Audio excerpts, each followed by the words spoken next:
Olá, Lesp em Pauta está no ar, eu sou o Jeremias Gomes. Olha só, ela é mais frequente em mulheres, pode ser silenciosa ou sensível ao calor e tem relação com a vitamina D. A gente está falando da esclerose múltipla, uma doença que afeta o sistema nervoso e pode causar diversos sintomas. Neste programa, a Lesp em Pauta, a gente vai conhecer mais sobre essa condição, seus desafios e também os tratamentos.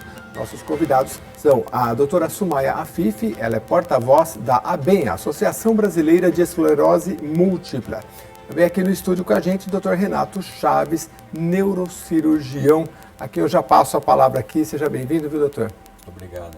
Olá.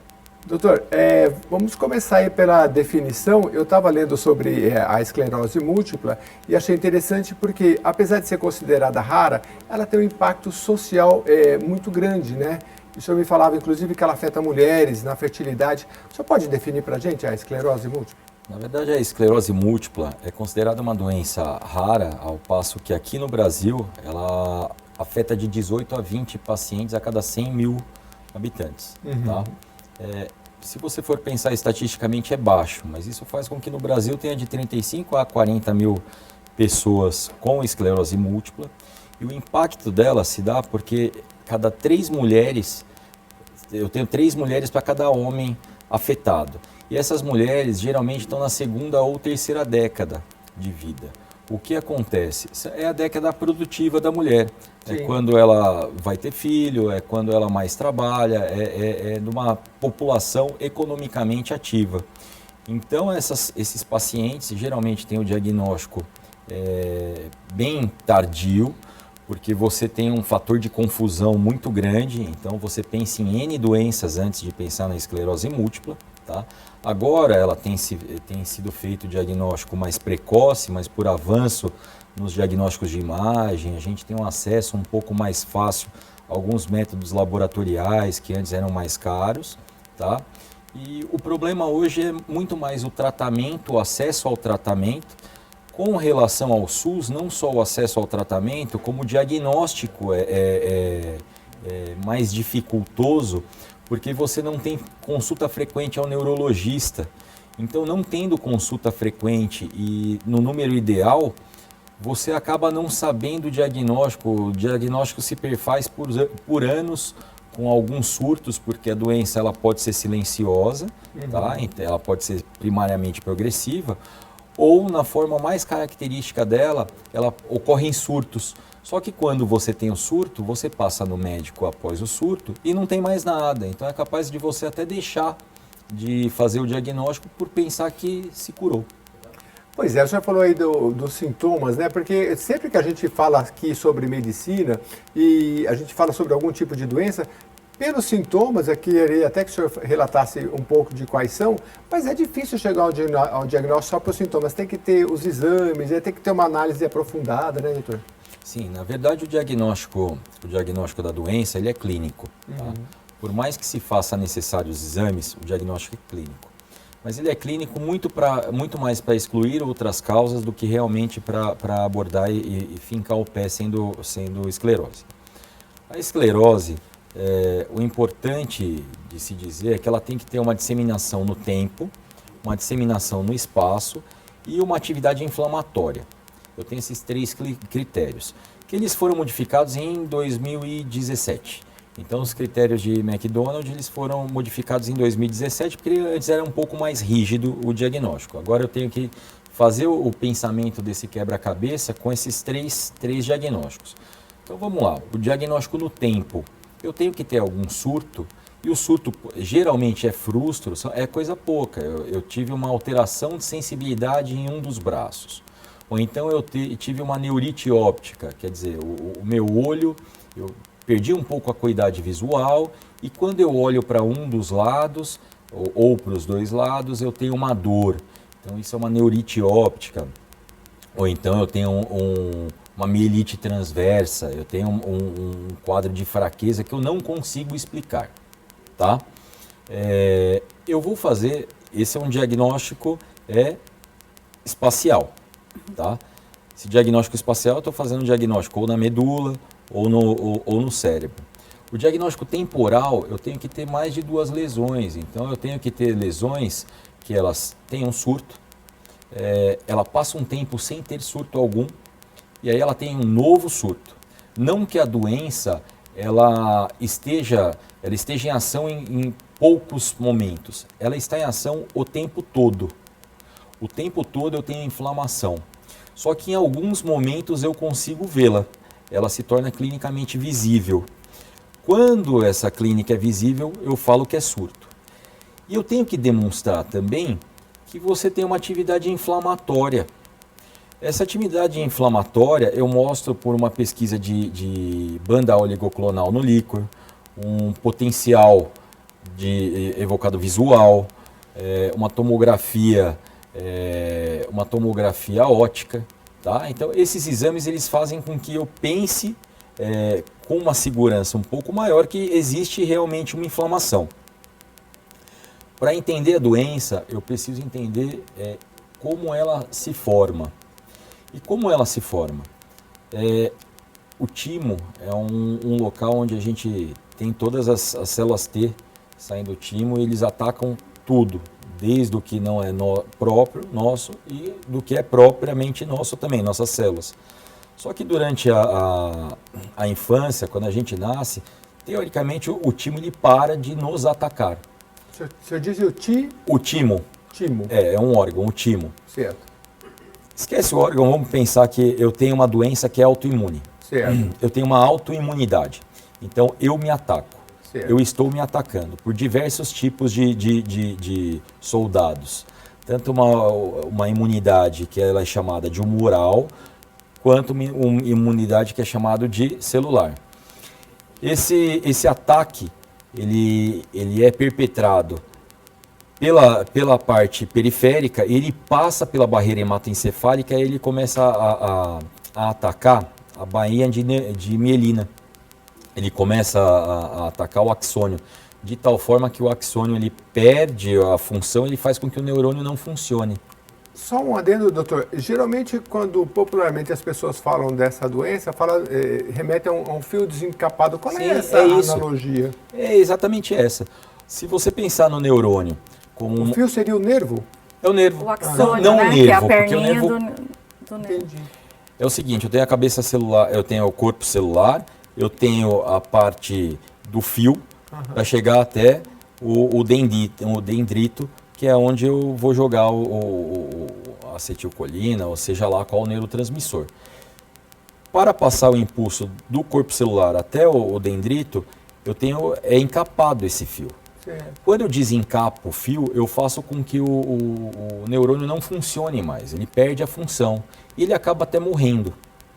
Por conta disso, por conta dessa imunidade, que ele passa a barreira hematoencefálica e ataca os neurônios, eu vou ter uma distribuição que é perivenular, é ao lado das artérias e ao lado das veias. Então eu tenho uma imagem muito bonita. É uma imagem que é bem significante na ressonância, que chama dedo de Dawson, que é como se eu visse vários neurônios numa mesma região desencapados. Então eu vou ver uma lesão que não é cortical, que é onde ficam os corpos celulares. É entre o cortical e o músculo ou o tronco, tá? Dependendo de onde eu esteja. Então eu tenho isso desencapado.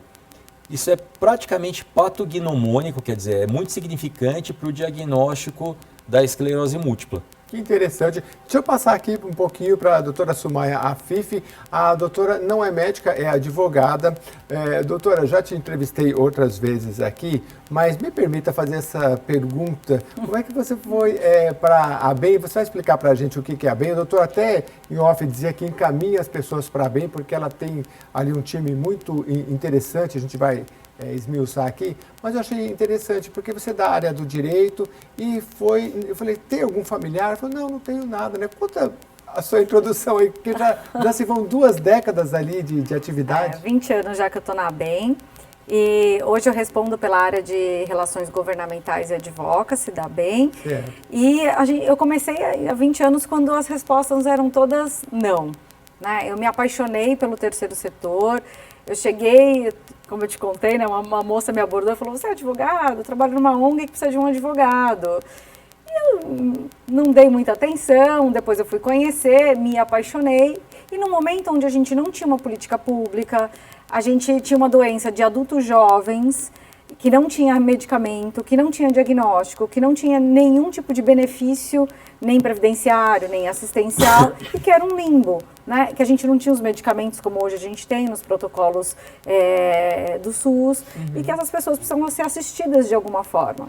E eu encontrei ali um grande desafio de vida, né? Porque aí você tinha que ter respostas para aquelas coisas que ninguém nunca tinha vivenciado, experimentado. E ao longo, eu queria que você detalhasse o que é a ABEM, né? Porque a ABEM é a Associação Brasileira de Esclerose Múltipla, né?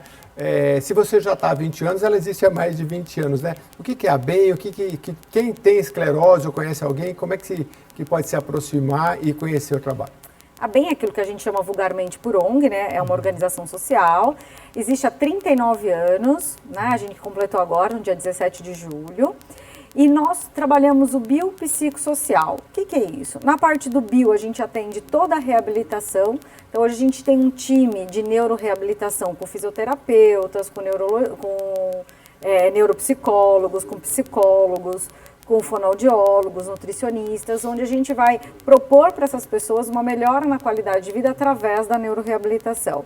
Na parte do social, a gente tem um time de serviço social que ajuda a articular com a rede de atenção em saúde, tanto do município quanto do estado, para essas pessoas poderem ter exames, medicamentos, atendimento. Também junto ao CRAS para obtenção de cestas básicas, cadeira de rodas, órteses, próteses, fraldas, né, alimentação integral. E a gente também tem o espaço de convivência, porque muitas vezes as pessoas que já demoraram para ter diagnóstico, que tiveram um diagnóstico tardio, estão com sequelas irreversíveis, acabam ficando limitadas ou numa cadeira de rodas ou fazendo uso de andadores e acaba perdendo o seu contato social. Então, na instituição, eles têm aulas de artes, oficinas, canto coral. É um lugar onde eles podem ir todos os dias. Tem um ambiente para que eles possam conversar sobre a doença sem o estigma da sociedade. Interessante. É bem gostoso. Biopsicossocial, marquei bem isso que você me falou, da questão social, principalmente, vou falar um pouquinho. Depois o doutor colabora na parte da reabilitação, enfim. Como é que a gente pode identificar? Porque é uma doença já silenciosa, né? Tem uma questão também que o doutor trouxe que afeta mulheres, sei lá, com 20, 30 anos, né? A pessoa está na sua independência, começa a sua independência financeira e pode acometer isso. Como é que nós, pessoas, podemos reconhecer quais são as características, os sintomas, né? Porque tem a questão, às vezes, a pessoa é jovem, sente muita fadiga, né? Eu não sabia, chega a precisar de uma cadeira de roda, né? O que é mais visível e é mais premente nessas situações? Assim? Acho que é importante a gente colocar que nem todo paciente, nem toda pessoa com diagnóstico de esclerose múltipla vai ter uma incapacidade motora, né? Isso não é uma condição sine qua non, não é porque tem esclerose múltipla vai precisar da cadeira de roda. Hoje a gente tem os remédios que efetivamente são modificadores do curso da doença, que realmente conseguem, se não estancar ou retardar aí esses sintomas mais incapacitantes. Sim. Mas é importante que a gente registre que se você tiver fadiga, visão dupla, perda de sensibilidade nas mãos, nos pés, paralisia de um dos lados do seu corpo, é importante buscar um acompanhamento neurológico. Pode até não ser esclerose múltipla, mas pode sugerir uma outra doença neurológica. Então, a nossa campanha de conscientização, inclusive, é toda nesse sentido, da pessoa poder sugerir uma lesão neurológica e buscar o diagnóstico precoce. Acho que hoje o grande desafio da medicina é a gente tratar essas pessoas na janela de oportunidade conveniente, que são aqueles 6 meses aí após o diagnóstico, né? E então, quanto mais rápido a gente tratar essa pessoa, melhor chances de vida independente por muito tempo ela terá. Doutor, aproveita e esclarece um pouco para a gente, porque a gente, como jornalista, às vezes fala, eu preciso de um especialista, mas o que ele faz mesmo? A neurologia, quais são as principais doenças, assim, porque hoje o paciente também, ele vai na internet, ele busca, e se ele chega com o médico com alguma informação, até porque às vezes a medicina, a gente sabe, hoje, o atendimento é muito rápido, né? Então, se ele chega com informação, ele pode chegar a um diagnóstico mais próximo, né? O que é a neurologia? Quais são as principais doenças que ela trata? A neurologia em si, a parte clínica, ela trata mais das doenças. A primeira causa é cefaleia, que faz 90% dos atendimentos. A segunda causa de atendimento em neurologia é lombalgia, que é dor nas costas. Opa, deixa eu me acertar aqui, porque fica A terceira causa de atendimento são Parkinson e as doenças neurodegenerativas, tá? Dentre as doenças neurodegenerativas, eu tenho esclerose múltipla, eu tenho esclerose lateral amiotrófica, eu tenho doenças causadas por sequela de outra doença, como polineuropatia diabética. Então, na verdade, aonde tem um nervo e o nervo pode ser lesado, o neurologista está ali. Fora os AVCs, que são os acidentes vasculares cerebrais que a gente causa, os tumores, aneurismas, toda essa parte. Tá? O que a doutora Sumaya disse é de importância extrema pelo seguinte: às vezes você vai com um diagnóstico, muitas vezes errôneo, então 99, pode colocar bastante 9, vai no consultório falando que tem esclerose múltipla. É porque a pessoa vê os sintomas e fala, eu tenho isso. Porque você coloca no Google, e o Google é um ótimo buscador, para texto, para um monte de coisa, mas ele busca o que é mais frequentemente publicado, não o que é mais frequente na prática. Você não vai publicar muito sobre cefaleia, mas você publica muito sobre esclerose múltipla, sobre esclerose lateral amiotrófica. Então, quem chega lá tem a certeza que quando senta no consultório de que ou tem esclerose lateral amiotrófica, ou esclerose múltipla, ou miastenia graves, ou seja lá que doença que for. Mas nunca pode ser tem até uma depressão, né? Porque a depressão ela causa vários sintomas nas pessoas, falando, eu tô com isso. Geralmente não é nada.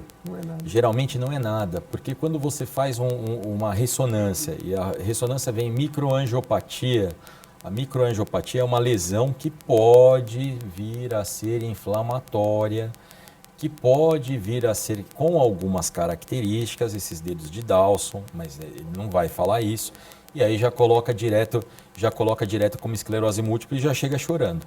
Entendi. Isso é fato. Então, o fato de ir ao neurologista é importante para excluir outras causas de doença. Hoje em dia se tem mais acesso à medicina por N causas, mas o importante é que as pessoas elas procuram um neurologista geralmente quando está numa doença muito avançada. Porque o neurologista é um médico de doido, né? Então tem uma crendice popular que neurologista é médico de doido, assim como psiquiatra. Então você vai procurar só quando você está nos finalmente. É porque a pessoa pensa assim, poxa, aqui esse exame não deu nada, aqui não deu nada. Deve estar com alguma coisa na cabeça, né? Até um nome, né? Esclerose múltipla remete a esclerosado, a pessoa já tem o estigma do nome, né, da doença. É importante que a gente até coloque isso, né? Que o esclerosado é por conta das múltiplas cicatrizes e não tem nada a ver com arteriosclerose, por exemplo, que as pessoas confundem muito, Poxa, né? Interessante isso, né? Porque realmente, a gente que é jornalista, a gente lida com tantos temas, aí pega uma área da saúde e é leigo, né? Vai atrás. Por isso que eu pedi para o senhor esclarecer, porque quando a gente vai no médico, geralmente passa num clínico geral, e é bom ter esse conhecimento, porque daí pode procurar o especialista correto. Tem fator de risco, doutor? Tem. Toda doença autoimune, ela tem fator de risco. Geralmente, obesidade, tabagismo, no caso da esclerose múltipla, a deficiência da vitamina D. Então, nós sabemos que a exposição ao sol e a vitamina D faz com que você module a parte humoral do seu corpo. Então, países com sol em abundância, como o Brasil, tem de 18 a 20, mas países nórdicos têm de 40, 50 a cada 100 mil. Então, é bem discrepante. Tanto que um dos tratamentos correlatos da esclerose é você aumentar a vitamina D em níveis suportáveis, porque hoje em dia, pela internet, se faz muita maluquice, tá? Outra coisa, existe uma alteração genética, HLA-DR1, a HLA-DR1 1501. Essa alteração genética faz com que você tenha mais propensão a ter esclerose múltipla. Então, existem fatores genéticos, tem fatores de modificação da vida diária e de exposição a inflamatórios, né? O tabaco é um dos maiores agentes inflamatórios que tem, então tabagismo, obesidade, tudo isso faz com que você possa vir a desenvolver mais facilmente a esclerose múltipla. Uhum. Mas em relação a pessoal dizer se é hereditário ou não? E tem uma alteração genética. Ah, tá. Só que você não consegue falar que porque a mãe teve, a filha vai ter. Existem, a gente tem que separar muito bem, porque várias doenças têm um padrão, mesmo a diabetes. A diabetes, ela é uma doença que tem um componente hereditário bem grande, mas não é porque a sua mãe tem que você vai ter. Correto. Para que você o tenha, você tem que ter alguns outros fatores. Então, você tem que ter ser desregrado, tem que comer desregradamente, você tem que ter uma resistência insulínica, tem que não fazer exercício físico. Então, assim, existem esses fatores epigenéticos, esses fatores que o ambiente, ele modula a sua carga genética. Outra coisa, desculpa, que eu esqueci de falar na parte da esclerose múltipla, é que toda doença que é autoimune, ela pode ter alguma infecção, e hoje o vírus Epstein-Barr, ele é bem estudado com relação ao desencadeamento da doença. Muito bem. Eu vou passar aqui para a doutora Sumaia, daqui a pouquinho a gente vai para o intervalo e ela vai explicar, vai começar agora e depois ela continua, porque teve um fórum importante, teve uma atividade aqui na Assembleia Legislativa e eu quero que você também fale muito da ABEM aqui, porque quem está nos acompanhando precisa entender bem como é que tem acesso à ABEM. Mas vamos falar primeiro das novidades deste ano para quem acompanha segmento, doutora. Esse ano realmente foi um ano atípico, assim, a gente teve muita movimentação com divulgação, com conscientização. Esse ano a gente teve aqui, né, nessa casa, o primeiro Fórum Paulista de Conscientização de Esclerose Múltipla, onde a gente trouxe 3 painéis com mesas assim super ricas, envolvendo os executivos de saúde do estado, do município, a indústria farmacêutica, a sociedade, os pacientes. A gente deu voz aos pacientes e aos familiares no centro dessas mesas, para a gente colocar as necessidades não atendidas. Hoje, ainda o diagnóstico é um grande problema na esclerose múltipla. A jornada de um paciente é muito extensa. Então, se a gente for pensar no estado de São Paulo, que é um dos estados mais ricos, né, do país, a gente leva pelo menos de 2 a 3 anos para fechar um diagnóstico de um paciente SUS, né? Sendo que ele vai numa UBE... Nossa, 2 a 3 anos. De 2 a 3 anos. Ele vai no pronto-socorro com um surto, até que ele saia do pronto-socorro, consiga uma consulta com o médico especialista, que consiga fazer uma ressonância magnética, que volte para o médico especialista avaliar, validar esse diagnóstico. A gente percorreu aí quase 3 anos e a gente perdeu aquela janela de oportunidade de tratamento que a gente discutiu lá atrás de 6 meses. Então, hoje a gente discute muito a facilitação diagnóstica e melhorar os tratamentos, ou seja, que o paciente tenha acesso ao tratamento que ele precisa, no momento que ele precisa.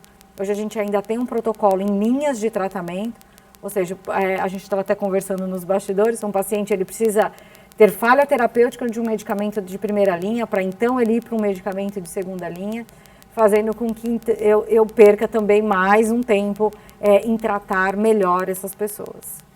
A gente vai para o intervalo e depois do intervalo a gente vai falar com o doutor sobre essas falhas terapêuticas, assim que é o nome, então, e a questão da medicação e o tratamento correto e também a reabilitação, ele vai explicar para a gente. E por parte da ABEM, a gente vai entender como é que você pode entrar em contato com eles e como pode ajudar, pode ser um voluntário, enfim, tem muita coisa bacana, a gente já volta já para atualizar você sobre essa questão aí da esclerose múltipla, tá bom? Já voltamos.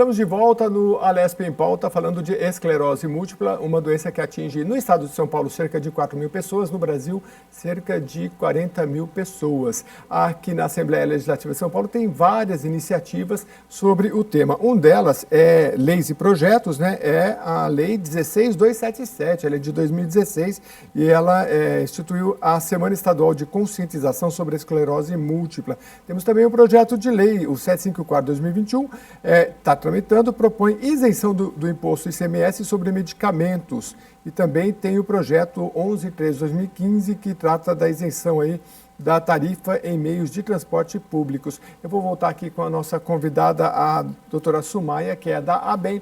Esses projetos, doutora, são importantes. A gente falava do aspecto social, porque uma pessoa que é acometida por esclerose múltipla, não sei, de repente ela pode perder o emprego, enfim, né? É super importante a gente ter programas de incentivo. Eu sempre brinco que o direito é coletivo e a gente não pode associar direito a privilégio, né? Que muitas vezes a pessoa fala, eu vou ter, por conta da doença, eu vou alcançar um privilégio X. E não é isso que a gente busca, né? Então, aqui na cidade de São Paulo, hoje, a gente já tem isenção da tarifa do ônibus e do metrô. Então, as pessoas com esclerose têm, inclusive, o acompanhante também tem isenção dessa tarifa. A gente também tem isenção do rodízio municipal aqui em São Paulo. O Estado de São Paulo já prevê a isenção do ICMS para compra de veículos com adaptações. Então, a pessoa no Estado de São Paulo for comprar um veículo adaptado, vai ter desconto do ICMS, vai ter isenção. Então, hoje a gente tem alguns benefícios que melhoram a qualidade de vida dessa pessoa porque ela deixou de trabalhar muitas vezes ou ela onerou a família, porque quando um paciente está incapacitado, geralmente 2 da família não trabalham. O próprio paciente é alguém que tem que cuidar. A família passa a viver em função daquele que tem mais necessidade. Então, a gente acaba tendo uma redução aí da capacidade econômica desse grupo familiar. Então, esses benefícios, eles vêm no sentido de substituir, né? Ajudar aí no complemento de renda dessas famílias. Doutora, e quais são os direitos, assim, porque tem algumas doenças que você pode retirar o fundo de garantia. Se a pessoa recebeu o diagnóstico, ela tem algum tipo de estabilidade no emprego? Então, não tem estabilidade, isso é bem legal de você ter perguntado, que o que a gente não pode ter é uma dispensa discriminatória. Foi demitido porque tem esclerose múltipla, assim como foi demitido porque tem qualquer outra patologia. A dispensa discriminatória confere o direito de reintegração ao trabalho. Agora, ela não confere estabilidade. Se a pessoa estiver no momento da doença, principalmente quem tem a doença na forma surto-remissão, está naquele período onde ela teve um surto e está se recuperando, ela pode buscar um benefício que chama auxílio-doença ou agora benefício por incapacidade temporária, né, com essa nova revisão da legislação previdenciária. Então, ele pode ficar afastado, quem vai remunerar é o INSS, não é a empresa, e aí essa pessoa retorna ao trabalho quando ela recuperar suas atividades. E se ela for afastada definitivamente? Definitivamente, ela vai aposentar por invalidez ou agora benefício por incapacidade permanente, né? É um benefício novo? Benefício por capacidade permanente. Não é novo, é o mesmo benefício que mudou de nome. E faz sentido. Certo. Porque antigamente a gente falava auxílio-doença. Então a pessoa imaginava que o fato de ter o diagnóstico conferia o direito ao benefício. Hoje, para eu ter direito ao benefício, eu tenho que ter uma incapacidade. Ou seja, eu tenho que ficar privado do meu potencial de trabalho. Seja por uma questão motora, seja por uma questão cognitiva, porque a gente tem muitos pacientes que, embora eles possam não ter nada, pode andar, mexer os braços, tem dependência funcional, mas eles têm comprometimento cognitivo, ou eles têm uma fadiga excessiva. Tem muitos pacientes com distúrbios psiquiátricos, entram nos quadros de bipolaridade, e aí acabam tendo que se afastar do trabalho. Uma doença ela pode levar a ser considerada uma pessoa com deficiência e aí ela entraria dentro do PCD, de defesa do deficiência. Sim, a pessoa com esclerose múltipla que tiver uma condição de necessidade especial, tem redução de mobilidade, anda com auxílio de muleta, de andador, teve perda de visão, perda de audição, ela pode ser inserida nos programas de PCD. Mas aí tem que ser pelo INSS, não pode ser um médico particular? Pode ser um médico particular, não tem problema. A nossa legislação não obriga que seja um médico do SUS, né? Você pode ser assistido por um médico particular. Mas é bom a gente dizer que somente aqui, né, no estado de São Paulo, 28%, se não me engano, da população tem acesso à saúde privada, né, por meio de planos de saúde. Então é importante que a maioria ainda é tratada pelo SUS. Muito bem. Doutor, fique à vontade para complementar. Eu fiquei um pouco curioso sobre a reabilitação dessa pessoa, né? E se hoje se avançamos nas técnicas, né? E outra coisa antes disso também, se existem graus, né? Você falou que atinge mais, para cada homem 3 mulheres, mas tem pessoas que ficam mais debilitadas, de problema de mobilidade. A gente tem um espectro grande, não? Cada esclerose múltipla é única. Cada esclerose múltipla tem um aspecto diferente entre si. E é bem interessante o que a doutora falou, pelo seguinte, não é o fato de você ter o diagnóstico da doença que ele te confere algum direito.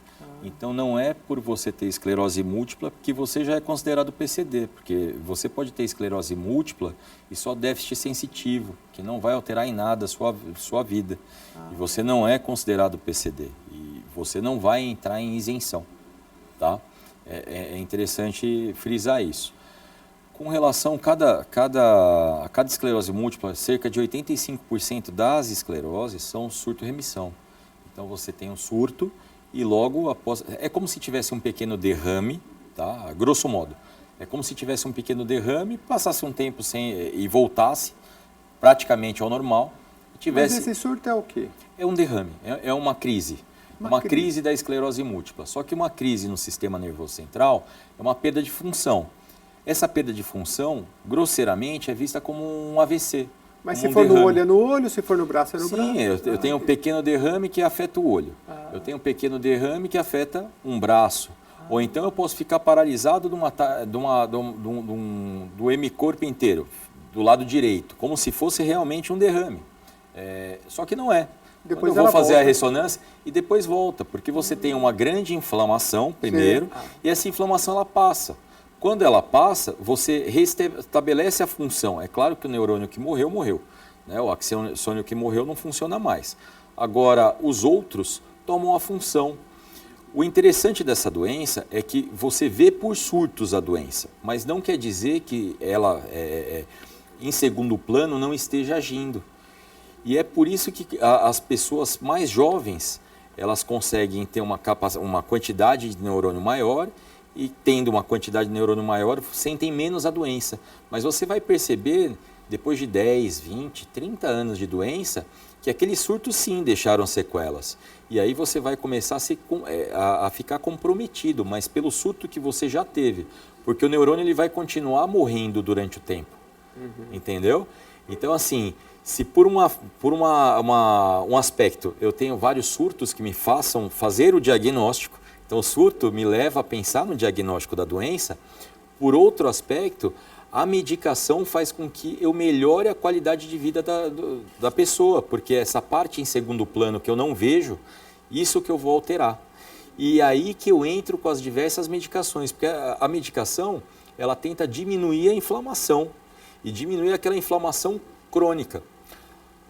Eu posso fazer um parênteses rapidinho? Porque o senhor falou da internet, e hoje a gente vê tanta coisa na internet, né? O senhor falou de inflamação, e eu acho que muita gente tem dúvida, porque o pessoal fala assim, você sabia, comer pão transforma em açúcar, seu corpo está inflamado. Toda hora a gente vê um vídeo da inflamação. O que é a inflamação? Porque o senhor está falando da questão da uma doença autoimune, né? Queria saber a relação. A gente sabe que é infecção, mas inflamação é o que? É um ardor? Uma parte do corpo fica mais quente? A infecção, sim, que eu tenho que ter ardor, calor, aumento de temperatura. Isso, ok, são sinais que a gente chama de flogísticos na medicina. Mas é isso que eu vejo numa infecção. Tá? A inflamação, eu solto alguns radicais livres e eu faço com que o meu corpo ele solte a imunidade, então os macrófagos, os linfócitos, que são os soldados da imunidade vão lá e eles soltam interleucinas, algo que te causa febre, um mal-estar, um edema, tá? Que é um inchaço. Então Isso a inflamação é para o corpo tá avisando, olha, tem um problema aqui, solta os nossos soldados para ir lá para resolver. A inflamação é para o corpo resolver o problema. Mas aí quando ela é generalizada, no caso da esclerose... A infecção, eu tenho uma inflamação dado por um patógeno. Então, assim, eu não tenho nada me atacando. O corpo está me atacando na esclerose múltipla. Então, eu não posso falar que eu estou infectado com alguma coisa. Eu não vou matar alguma coisa. Eu vou simplesmente me atacar. Sim. Então, isso é uma inflamação, só que é crônica. Eu tenho, o meu neurônio é o mesmo desde que eu nasci até o dia que eu for morrer. Então, o meu sistema imune está atacando o meu neurônio, principalmente a bainha de mielina, que é a capa do fio. E você tem uma inflamação que é crônica, logicamente o corpo ele vai chegar uma hora que ele chega num estado que, poxa, é um sinal de alerta drástico. Os soldados estão indo lá e ficam se auto-atacando o tempo todo. E vai causar lesão. Vai causar lesão. E essa lesão é cumulativa. Então hoje eu tenho o braço não funciona tão bem, mas ele volta a funcionar. Quando ele volta, no começo ele volta 100%, mas com o tempo você vê que não é tão 100%. Você vê que ficou um pouco mais fraco. Daqui a 6 meses você tem um problema na perna. A perna para de funcionar, ou para de sentir. Quando volta, você vê que não tem esse restabelecimento total. E as lesões vão se somando, e a isso você deixa o paciente debilitado. E é por isso que o remédio ele age para que não haja essa inflamação. Não tendo a inflamação, eu posso parar de ter surtos ou diminuir a quantidade de surtos, mas principalmente a expectativa de vida que a gente tinha há 20, 30 anos atrás, era um paciente com esclerose múltipla viver 15 anos. Então eles viviam 15 anos e aí a doutora falou que não ataca, não são todos que atacam a parte motora, mas há 20, 30 anos era, porque eu não tinha acesso à medicação. Então eu sabia que em 15 anos o paciente ia ficar numa cadeira de roda, ia ficar extremamente debilitado. A medicação visa não deixar o paciente chegar nessa fase. O complicado é até quando que a gente pode entrar com as medicações, porque assim, um paciente, você imagina que um paciente com 20, 30, 40 anos, ele não faz as coisas normalmente. É mais fácil tratar uma senhorinha de 60, 70 anos, que ela já tem aquela rotina, ela é mais proba com o que ela faz, do que uma menina. Tá? Quando eu vou tratar a menina, ela não quer tomar remédio. Quanto mais eu oferecer para ela um tratamento à base de injeção, sendo tomada 1 a 2 vezes por semana, que é o protocolo do SUS hoje em dia. Então, assim, é complicado a aderência do paciente a esse tipo de medicação, e isso faz com que ela evolua mais rápido. Poxa, então eu acho que isso é uma questão de utilidade pública muito importante. Se você tem esclerose múltipla, seguir o protocolo até para que essa doença não evolua. Sumaia, como é que as pessoas podem ir na ABEM, pode ajudar? E como é que vocês sobrevivem? Assim, vocês têm convênio com prefeituras? Como que funciona? A ABEM é uma entidade privada, a gente vive 100% de doação. Então, todas as doações são bem-vindas. Se você não pode doar dinheiro, não tem problema. Doe insumos. Não, mas doe dinheiro também. Doe dinheiro que a gente...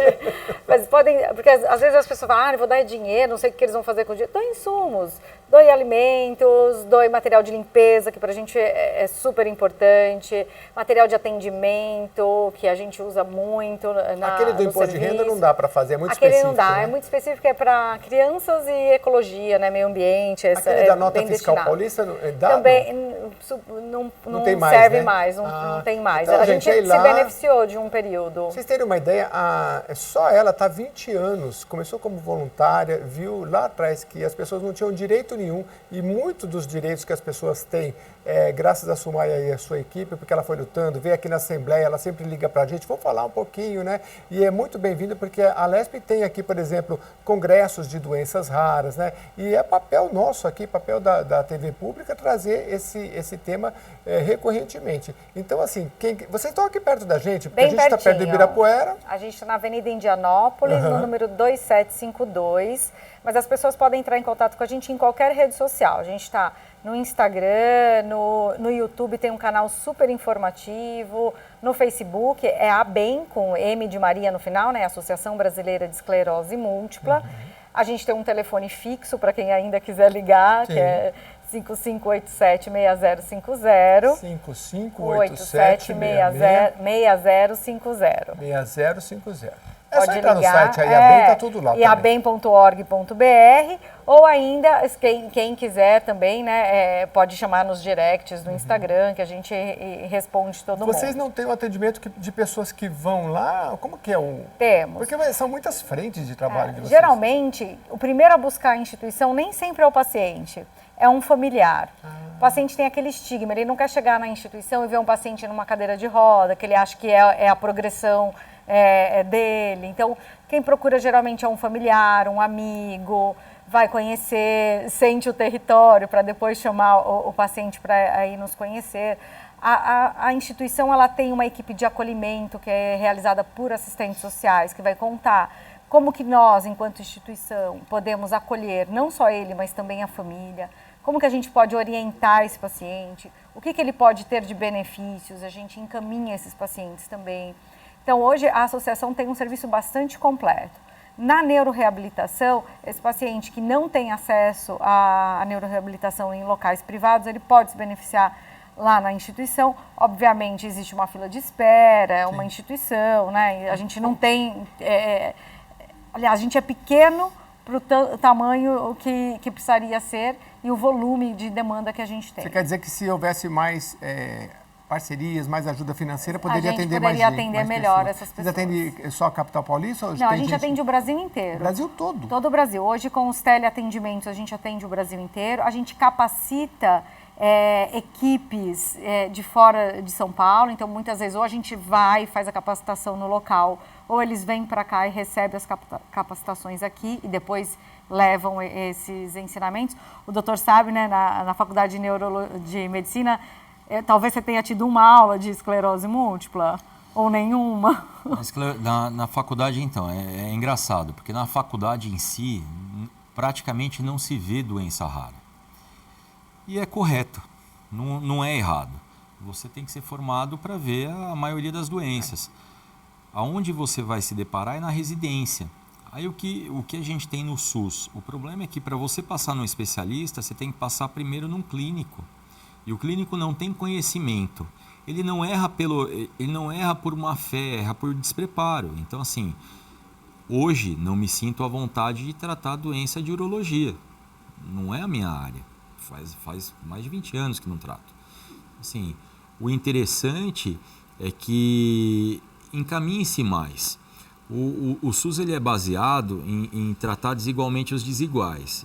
E ele está sendo baseado também em você fazer um atendimento que ele é bem rígido, que você passa primeiro ou pelo programa Saúde da Família, ou então pela clínica, e ele cobra dos médicos que os médicos resolvam em torno de 85% a 90% das demandas no primeiro atendimento, então na atenção primária. Eu acho que é algo irreal. Eu não vejo isso como realidade, eu acho que é bem difícil você ter a ideia da esclerose múltipla.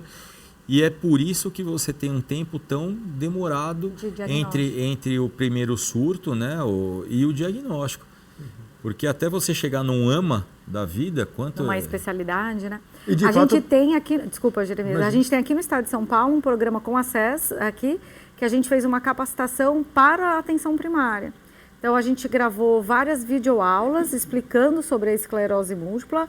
O nosso diretor médico, que é o Dr. Guilherme Oliva, que é neurologista, ele fez uma série de aulinhas e aí a gente disponibilizou para a intranet da Secretaria Estadual de Saúde. Então, para que a gente pudesse capacitar essa porta de entrada, que esse profissional tivesse condições de identificar que aquele paciente, naquele plantão dele de uma UPA, pode apresentar um sintoma neurológico. Tem coisa, doutor, que eu não sei, na minha ignorância, mas assim, é só o tempo que traz. Uma vez eu fui picado por acho que era carrapato, e pipocou tudo. Eu fui uns 12 médicos, ninguém achava nada. Cheguei numa médica, uma especialista aqui em São Paulo, ela olhou e falou, é carrapato.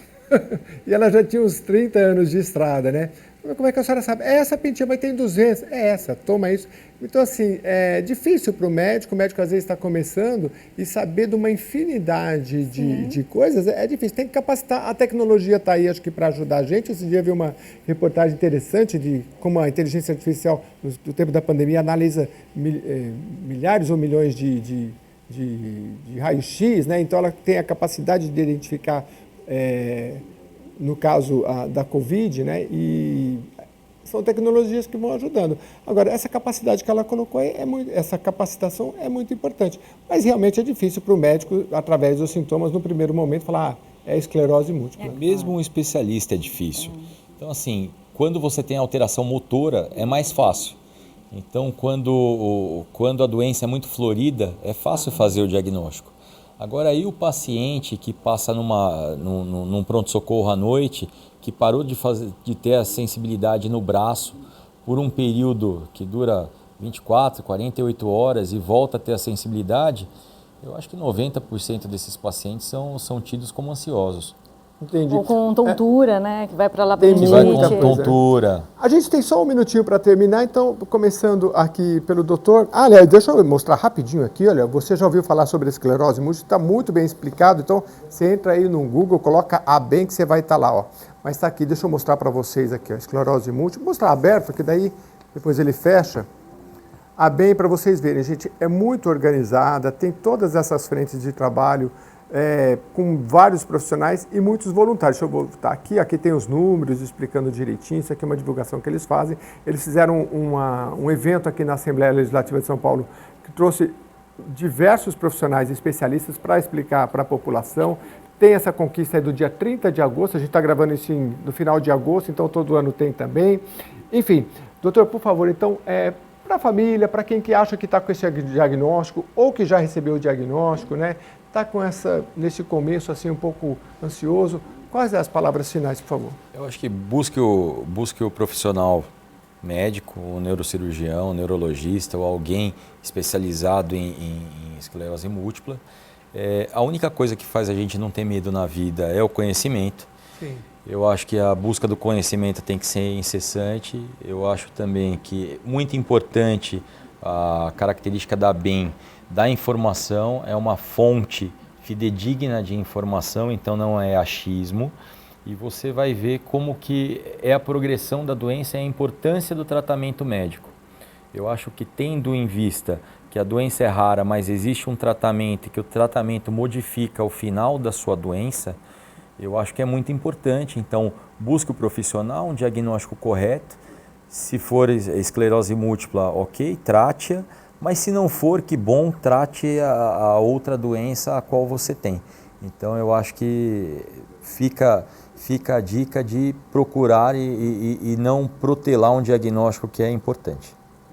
Só faltou dizer, se a pessoa for diagnosticada, aí tem os cuidados que vai levar, sempre não tem uma cura. Dependendo do paciente, ele vai fazer fisioterapia, vai fazer diversas neuromodulação, vai fazer alteração, vai fazer treinamento cognitivo. Então, dependendo do que você tem, é o seu tratamento. Como eu disse, a esclerose é única, cada paciente tem o seu. O importante é você tratar na medida em que sua esclerose aparece. E aí você modifica a história da sua doença e você vive por muito mais tempo e muito melhor, sem tanta sequela e às vezes sem sequela alguma. Muito bem. A doutora Somaia gentilmente falou, não, você pode dar 1 quilo de alimento, pode ajudar com medicamentos, mas não tem lá um Pix, se alguém quiser fazer lá Você acredita que eu não tenho aqui? Não, eu mas fui lá até no olhar aqui para ver se... ter, né? No site tem então, lá um entra doar. No site, lá. Hoje é tão fácil fazer um Pix, enfim, né? Vai lá, vai conhecer primeiro, vai lá conversar, vai dar trabalho para a doutora Somaia, que ela tem pouco, né? Eu sei da quantidade de serviço que ela tem, estou brincando aqui. Doutora, por favor, suas palavras finais para as pessoas procurarem. Eu fiquei nessa cabeça, essa questão do biopsicossocial, a questão da pessoa ir lá. Primeiro ter conhecimento, que o doutor falou, né? Vamos enfrentar, estou com esse problema, vou enfrentar, vou lá na BEM, vou saber até o fim o que é, e vou enfrentar. Se tiver que tomar remédio, vou tomar. E assim, são muitas variações, não precisa ter medo, né? E a BEM está lá para te dar toda a orientação. Né? Todo o suporte. A questão do psico é muito importante, Jeremias, porque as pessoas, muitas vezes, elas passam pelas fases, né? E param na fase da negação. Não querem o tratamento, não querem tomar o remédio. E como isso é importante. Hoje, a esclerose múltipla aqui no Brasil, a gente tem condições de tratar e tratar bem essas pessoas. Sim, né? tanta gente vivendo tão bem, tem doenças variadas aí. Exatamente. Claro que ter um diagnóstico de uma doença crônica, progressiva, né? Crônica logo, sem cura, não é nada agradável, mas a gente pode hoje tratar bem com os medicamentos, tratar com reabilitação. A ABEM é um centro de neuroreabilitação super completo, as pessoas podem conhecer e se não puder fazer na ABEM, vai fazer no seu estado, no seu município. A gente pode municiar os profissionais de conteúdo, de informação, de material para que essas pessoas possam melhor cuidar das pessoas com esclerose múltipla. Eu acho que a mensagem que a gente tem que deixar aqui é uma mensagem de esperança, né? A nossa campanha é um diagnóstico não nos define. Então, o fato da pessoa ter um diagnóstico de esclerose múltipla não é que ela tem que parar a vida dela. Talvez ela vai reprogramar a rota, né? Recomeçar com outros caminhos, mas ela não é o fim da linha. Essa é a mensagem. Muito obrigado mais uma vez, doutora Sumaia, doutor Renato aqui com a gente e a você que nos acompanhou aqui. A nossa colaboração é muito pequenininha, perto da que eles fazem aqui, mas quem sabe a gente atingindo uma pessoa aí que possa ir lá, ajudar, colaborar, os parlamentares que podem encaminhar recursos também para a ABEM, sempre vai ser muito bem-vindo, principalmente a visita para conhecer esse trabalho que tem 20 anos só com você, né? Mas a ABEM, 39 anos aí, 4 décadas praticamente. Muito obrigado pela sua audiência, até a próxima edição.